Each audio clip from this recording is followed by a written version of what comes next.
తెలంగాణ రాష్ట్రానికి సంబంధించినటువంటి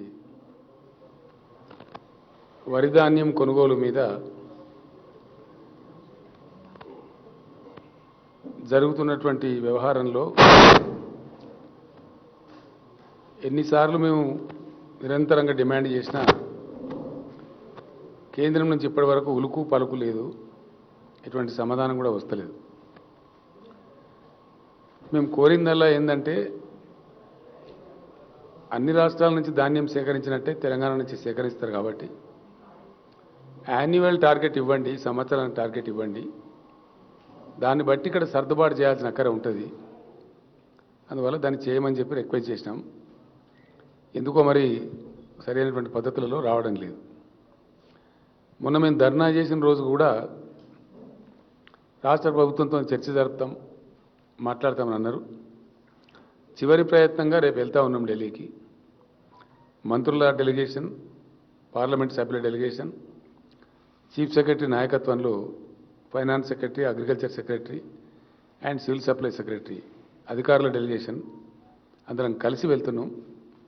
వెళ్ళి ఇటు మంత్రి గారిని అటు అధికారులను అవసరమైన పక్షంలో ప్రధానమంత్రి గారిని కూడా కలిసి అడుగుదామని అనుకుంటున్నాం, డిమాండ్ చేద్దామని అనుకుంటున్నాం. ఎందుకంటే అనురాధ కార్తీ నిన్ననే స్టార్ట్ అయింది, నవంబర్ 19. రైతులు ఏదో ఒకటి తేల్చకపోతే కన్ఫ్యూజన్లో ఉంటారు.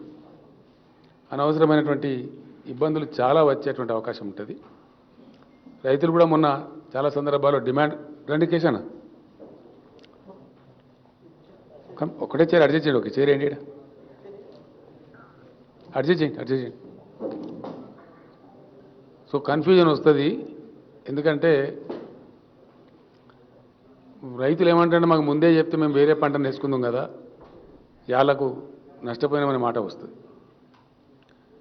కాబట్టి మొన్న వాళ్ళు ఇచ్చిన ఒక స్టేట్మెంట్, అది మాది నిజమా అబద్ధమా, అధికారికంగా ఇచ్చిండ్రా లీక్ చేసిండ్రా తెలియదు. ఓ గాలి వార్త అయితే వచ్చింది. రాష్ట్ర ప్రభుత్వంతో ధాన్యం కొనుగోలు మీద మాట్లాడతాం, టార్గెట్ నిర్ణయిస్తామనేది ఒకటి. బాయిల్డ్ రైస్ అయితే కొననే కొనం, యాసంగి వాళ్ళు కొననే కొనమనే మాట చెప్పినట్టుగా వచ్చింది. మరి అది ఏది నిజమో అధికారికమా కాదా అడిగి తెలుసుకుందామనే విషయంలో వెళ్తున్నాం. బహుశా ఒక 2 రోజులు పట్టచ్చు ఢిల్లీలో. దాని దరిమిలా మన రైతాంగానికి ఏందనేది తెలియజేస్తాం. అదేవిధంగా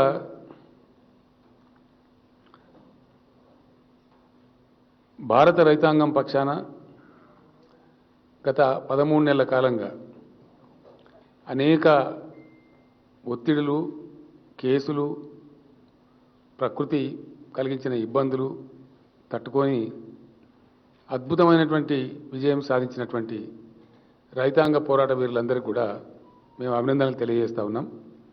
వాళ్ళందరికీ కూడా వాళ్ళు సాధించింది మామూలు విజయం కాదు, చాలా అద్భుతమైనటువంటి విజయం. ఇలా దేశ రైతాంగానికి మొత్తం చాలా పెద్ద సేఫ్టీ వచ్చినట్టుగా ఫీల్ అవుతూ ఉన్నారు, ఒక రిలీఫ్ కూడా ఫీల్ అవుతూ ఉన్నారు. అదే సందర్భంలో ప్రధానమంత్రి గారిని మేము డిమాండ్ చేస్తూ ఉన్నాం. ఈ రైతు ఉద్యమాల దరిమిల వేల కేసులు, ఈవెన్ దేశద్రోహం లాంటి కేసులు కూడా పెట్టడం జరిగింది. బట్టిగా మీరు ఏదో సారీ చెప్పి చేతులు దులుపుకుంటే కాదు, రైతుల మీద పెట్టినటువంటి మొత్తం కేసులు 1 నిమిషం లోపల వెంటనే ఎత్తివేయాలి. రైతుల మీదనే కాదు, దిశ అనే ఒక అమ్మాయి, కర్ణాటక రాష్ట్రం బెంగళూరు చెందిన అమ్మాయి సంఘీభావంగా ఒక ట్వీట్ చేస్తే కూడా ఆ అమ్మాయి మీద కూడా చాలా పెద్ద ఎత్తున దేశద్రోహం కేసు కూడా పెట్టినారు, ఇబ్బందులు కూడా కలిగించినారు. అట్లా ఇంకా అనేక మంది మీద పెట్టినారు. కాబట్టి ఇట్లాంటి కేసులన్నీ తక్షణమే ఎత్తివేయాలి.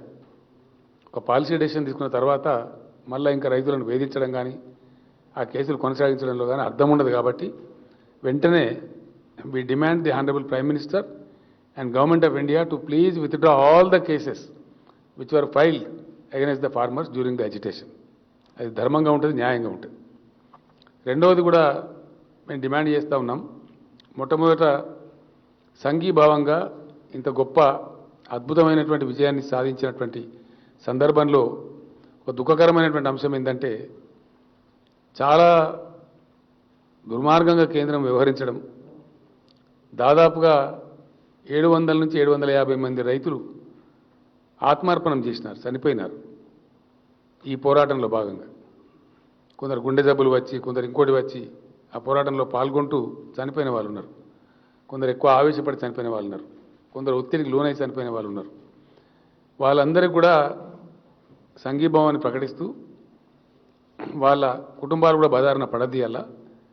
భారత ప్రభుత్వం ప్రధానమంత్రి గారు స్వయంగా సారీ చెప్పి విడ్రా చేయమని చెప్పారు కాబట్టి ఆ కుటుంబాలను కాపాడే బాధ్యత కూడా భారత ప్రభుత్వం తీసుకోవాలి.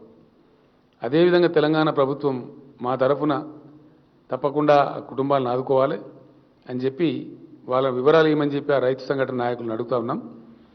తెలంగాణ రాష్ట్ర ప్రభుత్వం నుంచి చనిపోయినటువంటి ఆ రైతు ఆందోళనలో చనిపోయినటువంటి ప్రతి కుటుంబానికి ఒక 3 లక్షల రూపాయల సహాయం ఎక్స్గ్రేషియా కింద మేము అందిస్తూ ఉన్నాం. ఒక 22.5 కోట్లు దానికి ఖర్చు అవుతుంది. దాన్ని మంజూరు చేసి ఆ నాయకులను సంప్రదించి వాళ్ళ కుటుంబాలకు మా మినిస్టర్లు అవసరమైన చోట నేను కూడా వెళ్ళి వాళ్ళ స్వయంగా దాన్ని అందజేసే ప్రయత్నం కూడా చేస్తాం. ఎందుకంటే వాళ్ళు చేసింది మామూలు పోరాటం కాదు, సాధించింది మామూలు విజయం కాదు. అద్భుతమైనటువంటి విజయం, చాలా స్ఫూర్తివంతమైనటువంటి విజయం. ప్రభుత్వం ఎంత కవ్వించినా, ఎన్ని రకాల బాధలు పెట్టినా, ఎన్ని కేసులు పెట్టినా, ఎన్ని నిర్బంధాలు పెట్టినా, ఎన్ని రకాల అవమానం చేసినా కానీ తట్టుకొని ఇంత సుదీర్ఘమైన పోరాటం చేసి అందులో ఆత్మార్పణం చేసిన వాళ్ళు ఎవరైతే ఉన్నారో వాళ్లకు నివాళి కూడా అర్పిస్తూ ఉన్నాం. వాళ్ళ పోరాటాన్ని కీర్తిస్తూ ఉన్నాం. అమరులైనటువంటి ఆ రైతు కుటుంబాలను ఆదుకుంటా ఉన్నాం. అదేవిధంగా కేంద్ర ప్రభుత్వం కూడా ఏదో సారీ చెప్పి చేతులు దులుపుకోవడం కాదు, అది మీ బాధ్యత. మీరు ఇలా మీ తప్పును గ్రహించినారు కాబట్టి దాని వెంటనే 25 లక్షల రూపాయలు ప్రతి కుటుంబానికి కేంద్ర ప్రభుత్వం కూడా ఇవ్వాలని చెప్పి మేము ప్రధానమంత్రి గారిని డిమాండ్ చేస్తూ ఉన్నాం. ఆ విధంగా ఆ కుటుంబాలను ఆదుకొని గొప్ప స్ఫూర్తినివ్వాలి. అది డెమోక్రసీకి అందం తెస్తుంది, ప్రజాస్వామ్యానికి గొప్ప మెరుగులు దిద్దుతుంది. ఇట్లాంటి సందర్భంలో గొప్పగా స్పందించడం అనేది చాలా గొప్ప విషయం అవుతుంది. కాబట్టి భారత ప్రభుత్వం వెంటనే శషబిషలు లేకుండా 2 విషయాలలో ఇమీడియట్గా ముందుకు రావాలి. ఒకటి, కేసులన్నీ ఎత్తివేయాలి. పెట్టినటువంటి కేసులు నంబర్ 1, చనిపోయినటువంటి ప్రతి రైతు కుటుంబానికి 25 లక్షలు ఎక్స్గ్రేషియా ఇవ్వాలి. నంబర్ 2. నంబర్ 3, కనీస మద్దతు ధర చట్టాన్ని తీసుకొని రావాలి. ఈ దేశంలో ఖచ్చితంగా చట్టం తీసుకొని రావాలి. ఆ పోరాటంలో మేము కూడా భాగస్వామ్యంగా ఉంటాం. రాబోయే పార్లమెంట్ సమావేశాల్లో కూడా ఆ విషయం మీద పోరాటం చేస్తాం. ఎందుకోసం అంటే దేశానికి అన్నం పెట్టే రైతు అడుగుతున్నది మినిమం సపోర్ట్ ప్రైజే. వాళ్ళు మ్యాక్సిమం సపోర్ట్ ప్రైజ్ అడుగుతలేరు, అడుగుతున్నది కనీస మద్దతు ధర. పంట వేస్తే మాకు ఇంత వస్తుంది అని ఒక ధీమా, ఒక భరోసా మాకు ఉండవలసిన అక్కరే ఉన్నది. మేము దళారుల పాలో వ్యాపారుల పాలో కాకుండా గౌరవంగా జీవించే పద్ధతి ఉంటుంది అని ఇవాళ దాదాపు 15 కోట్ల రైతు కుటుంబాలు డిమాండ్ చేస్తూ ఉన్నాయి. ఇది చాలా న్యాయమైన డిమాండు, సముచితమైన డిమాండు. కాబట్టి తప్పకుండా ఖచ్చితంగా భారత ప్రభుత్వం ముందుకు వచ్చి ఈ యొక్క కనీస మద్దతు ధర యాక్ట్ను కూడా వచ్చే పార్లమెంట్ సమావేశాలలోనే పెట్టాలి. దాని మీద కూడా మా పార్టీ తరఫున మేము అక్కడ పోరాటం చేస్తాం. తప్పకుండా కేంద్రం మంచిగానే స్పందిస్తుందని చెప్పి మేము భావిస్తూ ఉన్నాం. దీన్ని పాజిటివ్గా తీసుకోవాలి తప్ప నెగిటివ్ తీసుకోవాల్సిన అవసరం లేదు. కాబట్టి ఆ విధంగా ముందుకు రావాలని చెప్పి మేము కోరుతా ఉన్నాం. ఎందుకంటే గతంలో కరోనాకు సంబంధించి వీడియో కాన్ఫరెన్స్ జరిగిన సమయంలో కూడా నేను ప్రధానమంత్రి గారికి కుండ బద్దలు కొట్టినట్టు చాలా స్పష్టంగా చెప్పడం జరిగింది. ఆత్మనిర్భర్ భారత్ అని చెప్పి మాట్లాడితే आत्मनिर्भर कृषि इस देश में बहुत ही आवश्यक है, इसीलिए कि हम बहुत बड़ी आबादी वाला देश है. हमारा पॉपुलेशन आज 140 करोड़ के करीब करीब जा रहा है. 138 करोड़ तो अभी कहा जा रहा है, मेरे ख्याल से कुछ ही दिनों में 140 करोड़ भी जा सकता है. अगर हमारे पास कोई बाधा पड़ा कृषि में, हमारे कृषि में कुछ बाधा पड़ा तो हमको खाना खिलाने का क्षमता इस पूरी दुनिया में किसी देश के पास नहीं है. पूरी दुनिया में कोई देश का स्थिति ऐसा नहीं है जो हमको खाना खिला सके. तो इसीलिए सबसे पहले देश में खाने पीने का व्यवस्था ठीक से हो, इसलिए कृषि क्षेत्र को आत्मनिर्भर बनाना बहुत ही जरूरी है. इसीलिए मैं प्रधानमंत्री से आग्रह करता हूं बहुत विनम्रपूर्वक कि कृषि क्षेत्र को, भारत के कृषि क्षेत्र को, भारत के किसान को सबसे पहले टॉप प्रायोरिटी में आत्मनिर्भर बनाया जाए. ये बहुत ही अहम मसला है, इसको कोई दूसरे तरीके से नहीं लेना चाहिए. इसको सक्षम तरीके से, एक पॉजिटिव तरीके से, लोकतंत्र में हर किसी का डिमांड होता है, ये अच्छा डिमांड है और सारे देश के हित में है, हमारे किसान के हित में है। अगर प्रधानमंत्री जी किसान के हित चाहते हैं तो किसान को और कृषि क्षेत्र को दोनों को आत्मनिर्भर बनाना चाहिए, इसीलिए हम ये डिमांड कर रहे हैं। तो తర్వాత అదేవిధంగా ఈ మినిమం సపోర్ట్ ప్రైస్ తేవడం ద్వారా, అదేవిధంగా కేసులు ఎత్తివేయడం ద్వారా, కృషి క్షేత్రను ఆత్మనిర్భరం చేయడం ద్వారా, రైతు లోకంలో ఒక ఆత్మవిశ్వాసం కలిగించడం ద్వారా చాలా మంచి పని చేసిన వాళ్ళం అవుతాం. ఇప్పటికైనా మీకు జ్ఞానోదయం అయింది, మీరు అవలంబించిన విధానాలు కరెక్ట్ కాదని చెప్పి మీరు తెలుసుకున్నారు, మీకు సారీ కూడా చెప్పినారు. కాబట్టి ముందుకు వచ్చి ఈ పని చేయాలని చెప్పి నేను కోరుతా ఉన్నాను. అదేవిధంగా తెలంగాణ ఇంకో 2 విషయాలు కూడా ఉన్నాయి. విద్యుత్ చట్టాన్ని కూడా పార్లమెంట్లో తెచ్చిపెట్టినారు. వ్యవసాయ రంగానికి విద్యుత్తును మేము ఫ్రీగా ఇస్తా ఉన్నాం ఇక్కడ ఈ రాష్ట్రంలో. సమైక్య రాష్ట్రంలో తెలంగాణ రైతులోకం చాలా నలిగిపోయింది కాబట్టి, నష్టపోయింది కాబట్టి, కష్టపడ్డది కాబట్టి వాళ్ళను ఆర్థికంగా స్థితిమంతులను చేయడం కోసం, తెలంగాణ రైతాంగాన్ని ఆత్మవిశ్వాసంతో బతికేటట్టు తయారు చేయడం కోసం మేము అనేక చర్యలు చేపట్టినాం. ఆ చర్యలలో భాగంగా నాణ్యమైనటువంటి ఉచిత విద్యుత్తు కూడా 24 గంటలు సరఫరా చేస్తూ ఉన్నాం. కానీ మీరేమో నూతన వ్యవసాయ చట్టం తెచ్చి, ఖచ్చితంగా కరెంటు చట్టం తెచ్చి, వ్యవసాయ చట్టాలే కాకుండా నూతన కరెంటు చట్టం తెచ్చి దాని మీద రాష్ట్రాల మీద ఒత్తిడి తెస్తూ ఉన్నారు. మీటర్లు పెట్టండి, ప్రతి బోర్ దగ్గర మీటర్ పెట్టండి, ప్రతి దగ్గర మీటర్ పెట్టండి అని మీరు చెప్తా ఉన్నారు. మాకు కెపాసిటీ ఉంది, మా రైతులకు మేము ఉచితంగా సరఫరా చేసుకుంటామని మేము చెప్తా ఉన్నాం. ఏ రాష్ట్రాలు అయితే ఇట్లా ఇస్తాయో వాళ్ళని మీరు అనవసరంగా ఒత్తిడి గురి చేయవద్దని మేము డిమాండ్ చేస్తూ ఉన్నాం. మీరు తెచ్చినటువంటి విద్యుత్ చట్టం మీద ఇలా విద్యుత్ కార్మికులు ఆందోళనతో ఉన్నారు, ప్రజలు ఆందోళనతో ఉన్నారు, మరీ ముఖ్యంగా వ్యవసాయ క్షేత్రం చాలా ఆందోళనతో ఉంది. మేము మీటర్లు పెట్టడానికి సిద్ధంగా లేము, మీరేమో పెట్టాలని ఒత్తిడి తెస్తూ ఉన్నారు. రాష్ట్ర ప్రభుత్వాలు మీ చట్టం అమలు చేయమంటే మా మీద భయంకరమైన ఒత్తిడి తెస్తూ ఉన్నారు. మాకు వచ్చే నిధులు నిలిపేస్తామని ఇంకో రకమైనటువంటి పద్ధతి కూడా అవలంబిస్తూ ఉన్నారు. ఇది కరెక్ట్ పద్ధతి కాదు, ఇది నియంత్రణతో వైఖరి అవుతుంది. ఇది ప్రజాస్వామ్య దేశం, రాష్ట్ర ప్రభుత్వాలు కూడా కొన్ని హక్కులు బాధ్యతలని, కాబట్టి రాష్ట్రాల మీద మీరు రుద్దద్దు. మీరు ఎట్టి పరిస్థితులలో మీ పాలసీ మంచిదని, ఒకవేళ మీ పార్టీ ప్రభుత్వాలను కూడా మీరు ఇంప్లిమెంట్ చేసుకుంటామంటే మీరు చేసుకోండి, కానీ అందరి మీద రుద్దే విధంగా ఒక కఠినతరమైన చట్టం తెచ్చి మెడ మీద కత్తి పెట్టే ప్రయత్నం మాత్రం చేయవద్దని, ఆ విద్యుత్ చట్టాన్ని కూడా వెంటనే వాపసు తీసుకోవాలని చెప్పి మేము ప్రధానమంత్రి గారిని, కేంద్ర ప్రభుత్వాన్ని డిమాండ్ చేస్తూ ఉన్నాం. ఆ విద్యుత్ చట్టం ఇంకా పాస్ అయ్యే దశలో ఉంది, పాస్ కాలేదు. అది పాస్ అయితే కూడా చాలా తీవ్రతరమైన ఆందోళన దేశవ్యాప్తంగా చెలరేగుతుంది. మళ్ళా ఒకసారి రైతులంతా కూడా బజార్లో పడతారు, ఇది గ్యారంటీగా జరుగుతుంది. ఎందుకంటే చాలా రాష్ట్రాలు, మన పొరుగు రాష్ట్రం తమిళనాడులో కావచ్చు, ఏపీలో కావచ్చు, తెలంగాణలో కావచ్చు, ఇంకా అనేక రాష్ట్రాలలో కొన్ని గంటల పాటు లేదా మాలా 24 గంటల పాటు ఉచిత విద్యుత్ ఇస్తూ ఉన్నారు రైతాంగానికి. అది ఒక గొప్ప భరోసాగా ఉంది రైతులకు. ఆ రైతుల నోట్లో మట్టి కొడతాం, మీరు మీటర్లు పెట్టాల్సిందే అనే జబర్దస్త్ పద్ధతిలో ఈ విద్యుత్ చట్టం ఉంది. కాబట్టి ఆ విద్యుత్ చట్టాన్ని కూడా దయచేసి వెంటనే విత్డ్రా చేసుకోండి. అది ఎంత మాత్రం కూడా సమంజసం కాదు. బాయిల కాడ మీటర్లు పెట్టండి, బోర్లకు మీటర్లు పెట్టండి అనే చాలా దుర్మార్గమైన చర్య, అది కూడా వ్యవసాయ వ్యతిరేక చర్య.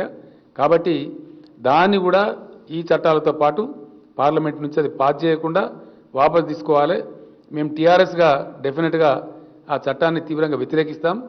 లోక్సభలో, రాజ్యసభలో మాకున్న శక్తి మేరకు తప్పకుండా దాని మీద కూడా ఫైట్ చేస్తామని చెప్పి నేను తెలియజేస్తా ఉన్నా. అదేవిధంగా ఈ సెక్షన్ 3 కింద కొత్త రాష్ట్రం ఏర్పడ్డప్పుడు ఈ దేశంలో దానికి అన్ని రావాలి వాటాలు. ఒక హైకోర్టు ఏర్పాటు చేయడానికే మీరు చాలా తాత్సారం చేసినారు, చాలా రకాలుగా ఇబ్బంది పెట్టినారు. 5 సంవత్సరాలు కానీ చేయలేదు. అదేవిధంగా 7 సంవత్సరాలు అయిపోయి 8వ సంవత్సరం జరుగుతున్న సందర్భంలో కూడా ఈరోజు కూడా నీటి పంపకాలు, నీటి వాటాలు తేల్చండి. కృష్ణా నదిలో మా జలాలు ఏమిటి, గోదావరి నదిలో మా వాటా ఏమిటి, అది తెలంగాణ ప్రజల యొక్క హక్కు, ధర్మమైన హక్కు, న్యాయమైన హక్కు. మాకు సాగునీళ్ళ కోసమైనా, తాగునీళ్ళ కోసమైనా, పరిశ్రమల కోసమైనా ఒక రాష్ట్రంగా మేము మనుగడ సాగించాలి. కాబట్టి ఖచ్చితంగా మా వాటా ఏందో తేల్చాలి.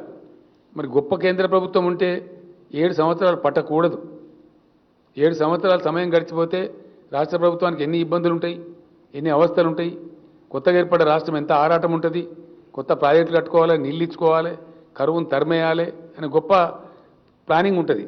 ఆ ప్లానింగ్కు మీరు చేస్తున్నటువంటి ఆలస్యం, మీరు చేస్తున్నటువంటి తాత్సారం ప్రతిబంధకంగా మారుతూ ఉంది, మాకు ఇబ్బందికరంగా మారుతూ ఉంది.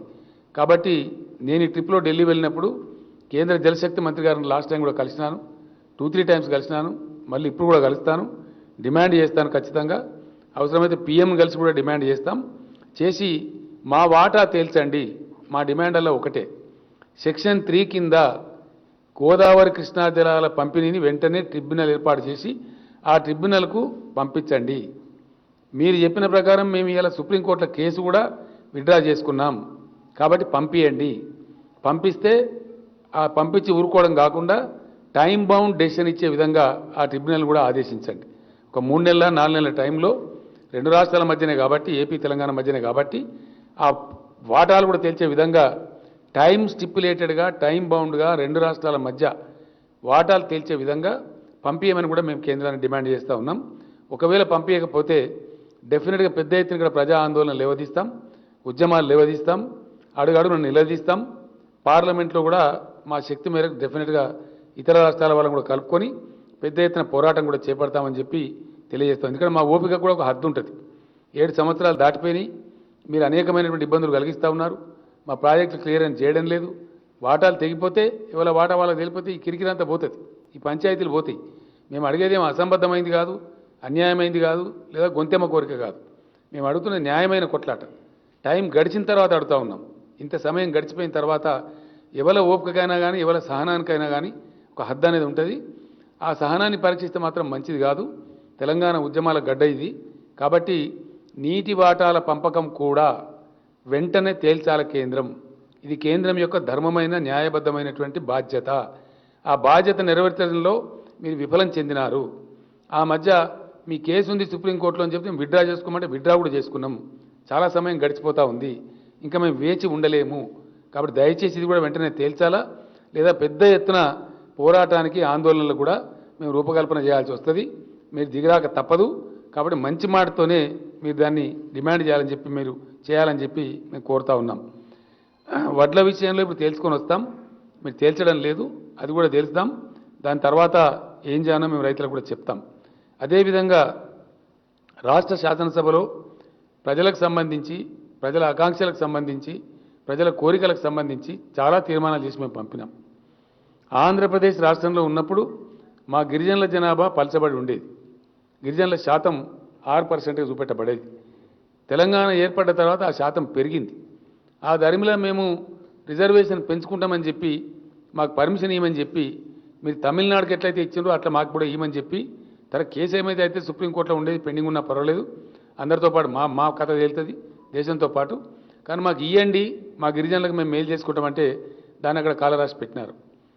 2017 నుంచి ఇప్పటి వరకు ఒక 50 సార్లు లెటర్లు రాసినాం, రిమైండ్ చేసినాం, చెప్పినాం, కానీ చేయడం లేదు. కేంద్రం దాని మీద కూడా తేల్చాలి, లేదా పెద్ద ఎత్తున గిరిజన పోరాటాలు కూడా రాష్ట్రంలో మేము ప్రారంభం చేస్తాం. చాలా పెద్ద ఎత్తున హక్కుల సాధన కోసం ముందుకు వెళ్తామని కూడా మనవి చేస్తూ ఉన్నాం. అదేవిధంగా ఎస్సీ వర్గీకరణ మీద ఇక్కడ చాలా పెద్ద ఎత్తున ఉద్యమాలు జరిగినాయి, చాలా మంది ప్రాణాలు కూడా కోల్పోయినారు. దశాబ్దాల తరబడి ఆ ఉద్యమం జరుగుతూ ఉంది. ఆ విషయంలో కూడా తెలంగాణ శాసనసభ ఏకగ్రీవ తీర్మానం చేసి పంపించింది. దాని మీద ఎస్ఆర్నో ఏదో ఒకటి తేల్చమని కోరుతా ఉన్నాం. మేము కోరితే దాన్ని బట్టి వాళ్ళు పోరాటం చేయన్నా, మంచి చేయన్నా నిర్ణయం జరుగుతుంది. మేము కూడా ఏం చేయాలో ఆలోచించుకుంటాం. కాబట్టి ఆ విషయంలో కూడా తేల్చాల్సిన అవసరం కేంద్రం మీద ఉంది, దాన్ని పెండింగ్ పెట్టే అంశం కాదు.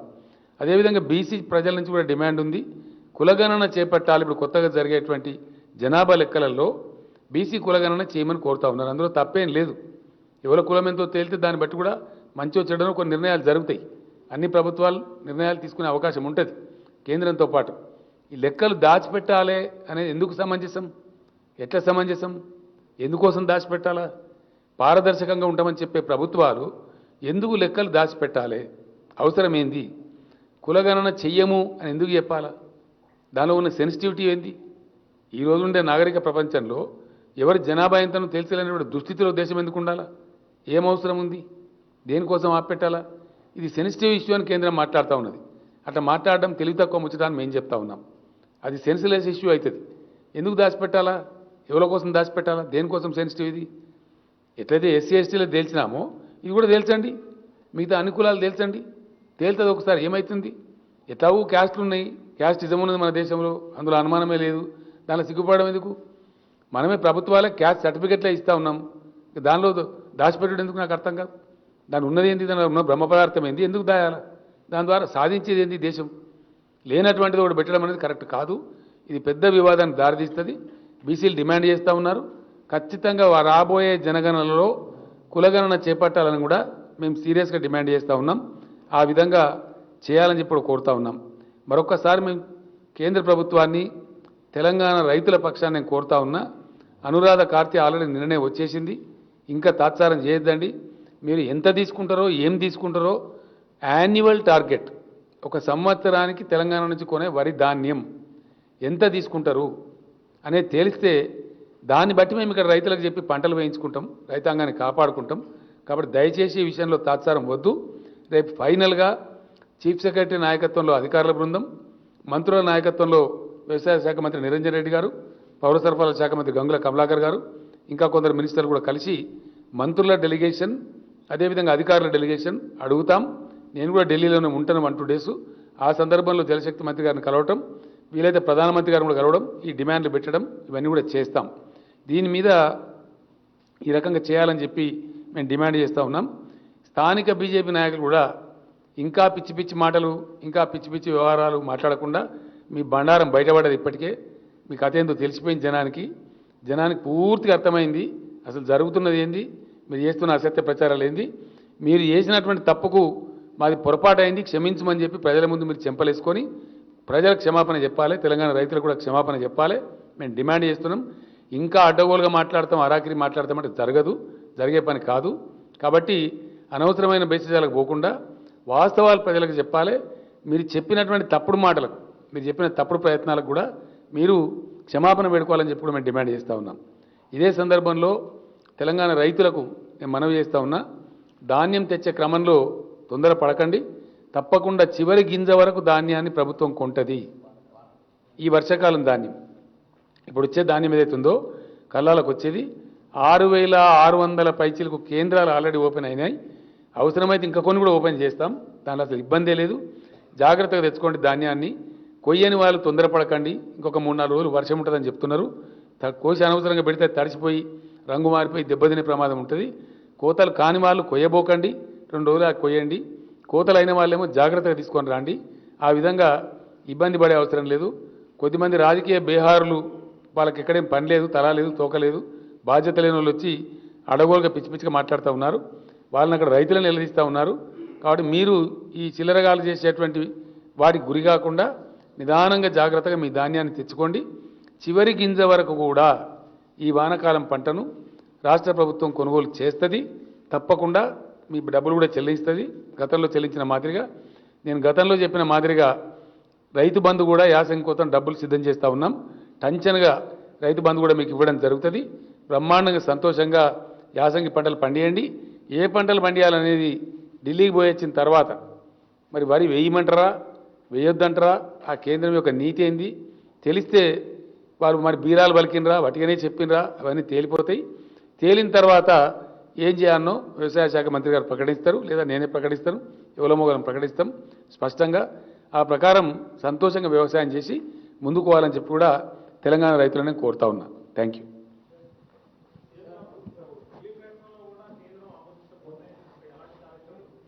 ఏదండి?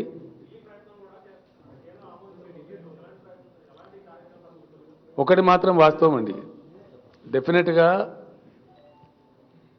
భారతదేశంలో ప్రజలకు ఆహార సరఫరా అన్ని సందర్భాలలోనూ అందించవలసిన బాధ్యత ఫుడ్ సెక్యూరిటీ యాక్ట్ కింద కేంద్ర ప్రభుత్వం మీదనే ఉంది. భారతదేశంలో 2 రకాల భోజనం చేస్తారు. అయితే రైస్ తింటారు, లేకపోతే రొట్టె తింటారు. రైస్ తినేది కూడా చాలా పెద్ద జనాభా ఉంది.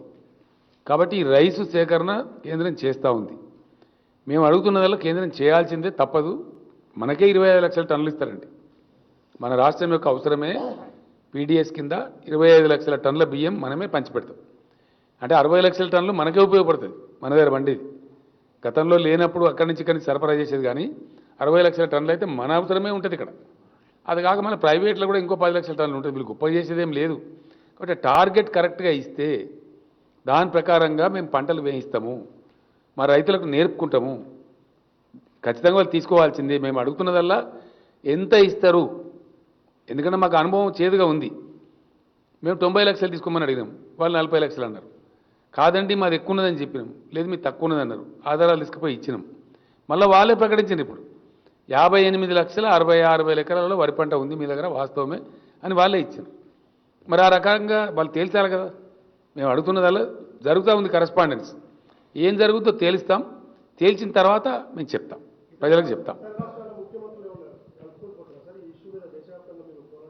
మేమేమంటున్నామంటే ఏ సందర్భంలో ఎవరిని కలుపుకొని పోవానో వాళ్ళని కలుపుకొని పోతాం, ఆ సందర్భాన్ని బట్టి, ఆ స్టేజ్ని బట్టి. ఏందండి నేను ఏమంటున్నా, మొన్న వడ్ల విషయంలో వాళ్ళ బండారం బయటపడ్డది, రైతు చట్టాల విషయంలో వాళ్ళ బండారం బయటపడ్డది.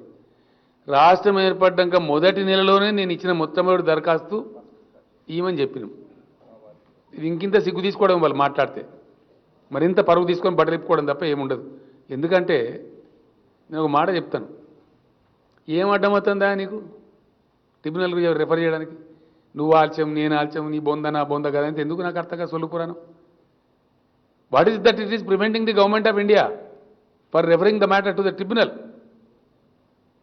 उनके सुविधा के लिए मैं हिंदी में पूछ रहा हूं, अगर इसमें कोई नेशनल चैनल हो तो। क्या रुकावट है केंद्र सरकार के सामने? हमारे को कृष्णा गोदावरी के शेर में ट्रिब्यूनल को रेफर करने में क्या रुकावट है? क्या काम है? ये केंद्र सरकार का नीति है इस प्रकार का डिले करना? और पिल्टा ऊपर से इनके ऊपर इल्जाम लगाओ, उनके ऊपर इल्जाम लगाओ। कब तक लगाओगे इल्जाम? कहां तक लगाओगे? ये क्या अच्छी बात है? అంటే ఇప్పుడు మీరు ఒక మాట చెప్పారు బ్రదర్, కేంద్ర ప్రభుత్వం రెఫర్ చేస్తా అంటే కేసీఆర్ వద్దనడా? ఇదేం దిక్కుమాలిన ప్రచారమే? నేను అనేది ఇదేం దిక్కుమాలిన ప్రచారం నాకు అర్థం కాదు. కేంద్ర ప్రభుత్వం మీరు రిఫర్ చేస్తామంటే వద్దన్న కుక్కలు కొడుకేవాడు ఎవడన్నా వద్దంటాడా ఈ దేశంలో? ఇది అంటే నేను అనేది ఎదుటి వాళ్ళ క్యారెక్టర్ను మలైన్ చేసే విధంగా, ఎదుటి వాళ్ళని తక్కువ చేసే విధంగా ఎన్ని రోజులు చేసి బ్రతం అనుకుంటే ఈ ప్రచారం అయిపోయింది. ఇప్పుడు మీ బండారం బయటపడ్డది. ఎన్ని మాట్లాడిందండి రైతు ఉద్యమం మీద? మూర్ఖులంటే, ఆందోళన జీవులంటే, పిచ్చోళ్ళంటే, ఉగ్రవాదులంటే, ఖలిస్తాన్వాదులంటే, ఇలా తీరా దేశం ముందుకు వచ్చి మీరు క్షమాపణ పెడుకుంటున్నారు. ఇంకా కూడా సిగ్గు రావడం లేదా మీకు? ఇంకా కూడా ఇట్లా మాట్లాడేటోళ్ళకు ఏం వితండవాదం ఇది? ఇవన్నీ అనవసరమైనటువంటి పనికిమాలినటువంటి పనులు. మీరు చేయాల్సినటువంటిది కేంద్ర ప్రభుత్వంగా మీకు బాధ్యత ఉంది కాబట్టి మంచి మాటతో చేయండి. ఏమండి అర్థమవుతలేదండి? 100% కోరుతాం. అంటే క్లారిటీ ఏముందని నాకు అర్థంగా డిమాండ్ రిఫర్ చేసేదానికి. నేను అదే అంటున్నా, దాని మీకెళ్ళి నేను అంటున్నా. ఆయన ఓ రకంగా మాట్లాడతాడు, ఈడున్నోళ్ళు ఇంకో రకంగా మాట్లాడతాడు. ఇవేమి తలా తోకలేని పనులు.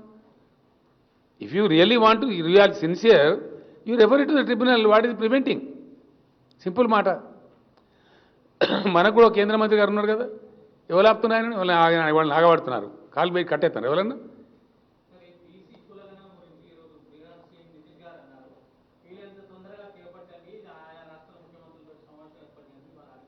మంచి డిమాండ్, సమంజసమైన డిమాండ్ చేపట్టాలని మేము డిమాండ్ చేస్తాం. మేము అసెంబ్లీలోనే తీర్మానం చేసి పంపించినాం యునానిమస్గా. ఈ తాత్సారాలు మంచి కావు. ప్రజలు కోరుతున్నప్పుడు చేయాలి ప్రజాస్వామ్యంలో, తప్పింది. Thank you.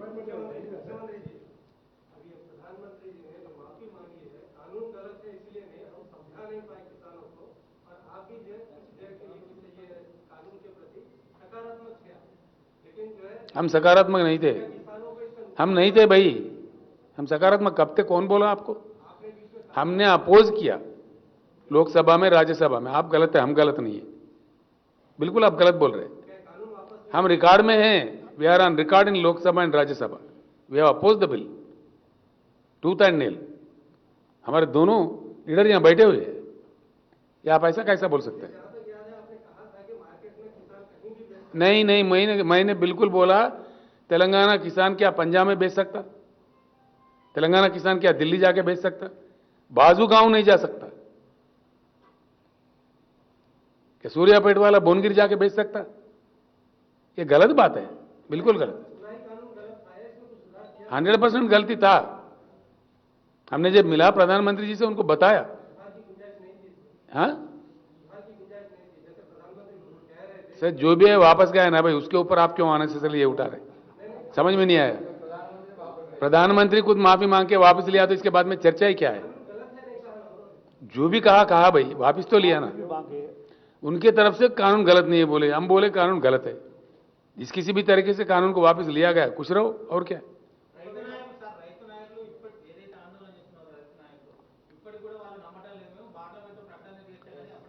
దేశంలో ఇవ్వాలని నమ్మతలేరండి.